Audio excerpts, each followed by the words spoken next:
കോഴിക്കോട് അധ്യാപികമാരെ ഇടനിലക്കാരാക്കി ലഹരി വിൽപ്പന നടത്തിയ സംഘത്തിലെ മറ്റ് കണ്ണികൾക്കായുള്ള അന്വേഷണം ഊർജിതമാക്കി പോലീസ്. പിടിയിലായ അധ്യാപികമാരുടെ സാമ്പത്തിക ഇടപാടുകൾ കേന്ദ്രീകരിച്ചുള്ള അന്വേഷണം പുരോഗമിക്കുകയാണ്. കേസിലെ കൂടുതൽ പ്രതികളെക്കുറിച്ച് സൂചന ലഭിച്ചതായി അന്വേഷണ സംഘം പറയുന്നു. അതിനിടയിൽ ലഹരി ഇടപാടിൽ പ്രതികളായ അധ്യാപികമാരെ സർവീസിൽ നിന്നും നീക്കി. വിദ്യാർത്ഥികൾക്ക് മാതൃകയാകേണ്ട 2 അധ്യാപകരെയാണ് ലഹരി വിൽപ്പന കേസിൽ പോലീസ് പിടികൂടിയത്. BRCയ്ക്കു കീഴിൽ വിവിധ സ്കൂളുകളിൽ ജോലി ചെയ്യുന്ന താൽക്കാലിക അധ്യാപിക മരുതോങ്കര സ്വദേശി KC കീർത്തന ഈ മാസം 12-നാണ് ഡാൻസ് ഓഫ് സംഘത്തിന്റെ പിടിയിലായത്. കീർത്തനയുടെ കൂട്ടാളിയും സഹപ്രവർത്തകയുമായ കൂരാച്ചുണ്ട് കാപ്പുമുക്ക് സ്വദേശി കാവ്യ കഴിഞ്ഞ ദിവസമാണ് പിടിയിലായത്. കീർത്തനയുടെ ബാങ്ക് അക്കൗണ്ട് കേന്ദ്രീകരിച്ച് നടത്തിയ അന്വേഷണമാണ് കാവ്യയെ കുരുക്കിലാക്കിയത്.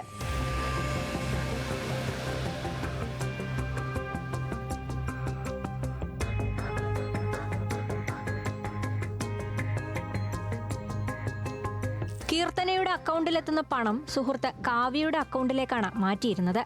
ലക്ഷക്കണക്കിന് രൂപ ഇത്തരത്തിൽ കൈമാറിയിട്ടുണ്ട്. MDMA വാങ്ങുന്നവർ 2000 രൂപ വീതമാണ് കീർത്തനയുടെ അക്കൗണ്ടിലേക്ക് നൽകിയിരുന്നത്. ഇത് വലിയ തുകയായാൽ നേരെ കാവ്യയുടെ അക്കൗണ്ടിലേക്ക് കൈമാറുന്നതായിരുന്നു രീതി. ഇങ്ങനെ അല്ലാതെയും കാവ്യയുടെ അക്കൗണ്ടിലേക്ക് പണം എത്തിയിട്ടുള്ളതായി അന്വേഷണ സംഘം കണ്ടെത്തിയിട്ടുണ്ട്.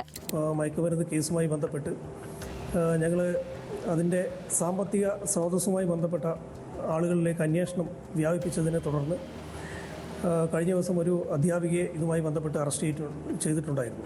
ഇതുമായി ബന്ധപ്പെട്ട് മറ്റൊരു സ്ത്രീയെ കൂടി ഈ കേസിൽ അറസ്റ്റ് ചെയ്തിട്ടുണ്ട്. അവരും അധ്യാപിക തന്നെയാണ്. അപ്പോൾ ഇത്തരം മയക്കുമരുന്ന് കേസുകളിൽ സ്ത്രീകളുടെ പങ്കാളിത്തം വ്യാപകമായി വർദ്ധിച്ചുകൊണ്ടിരിക്കുന്നു എന്നുള്ളതാണ് ഇത് തെളിയിക്കുന്നത്. അപ്പോൾ ഇത്തരം കേസുകളിൽ സാമ്പത്തിക സ്രോതസ് ഇതുമായി ബന്ധപ്പെട്ട് പ്രവർത്തിക്കുന്ന ഇതിന് ഏത് രീതിയിലുള്ള സഹായം ചെയ്യുന്ന ആളുകളെയും അവർക്കെതിരെ ശക്തമായ നിയമ നടപടി സ്വീകരിക്കും എന്നതിൽ യാതൊരു സംശയമില്ല. കേസുമായി ബന്ധപ്പെട്ട് അന്വേഷണം പുരോഗമിക്കുകയാണ്.